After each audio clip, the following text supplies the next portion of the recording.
আমরা সবসময় আমাদের মধ্যে একটা কনফিডেন্স ছিল, আমাদের বলতে আমি আমাদের বয়সী যারা রয়েছেন, যে অবশ্যই উনি একদিন আসবেন। এই স্বৈরাচারী সরকারের পতন মানে খুনি হাসিনার পতনের পরে উনি অবশ্যই আসবেন।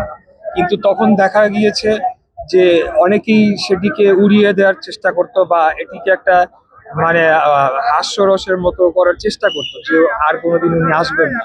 তো আমরা আমাদের জায়গা থেকে সরে আসি নাই, আমরা খুবই শক্ত ছিলাম। আমরা বলেছি যে অবশ্যই তিনি আসবেন এবং উপযুক্ত সময় তিনি আসবেন। তো আজকে সেই দিনটি এসেছে। আপনারা নিশ্চয়ই দেখেছেন যে লক্ষ লক্ষ মানুষ তারা কিন্তু স্বেচ্ছায় স্বতঃস্ফূর্তভাবে এসে আমাদের নেতাকে বরণ করে নিয়েছে। এটাই প্রমাণ করে যে পুরা সময়টা ধরে উনি যা বলেছেন এবং ওনার বিরুদ্ধে যে ধরনের মিথ্যা প্রচারণা চালানো হয়েছিল, এটা জনগণ ঘৃণা ভরে প্রত্যাখ্যান করেছে। আওয়ামী লীগ যে গণহত্যা চালিয়েছে, আওয়ামী লীগকেও ঘৃণা ভরে প্রত্যাখ্যান করেছে।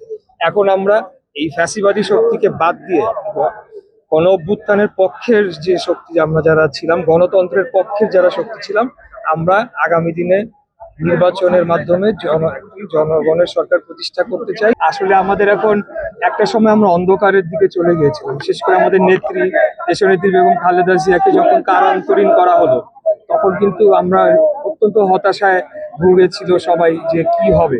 কিন্তু সেখান থেকে আমাদেরকে টেনে তুলে ধরে এবং যেটাকে বলে যে light at the end of the tunnel, সেটা আমাদের নেতা আমাদেরকে দেখিয়েছেন।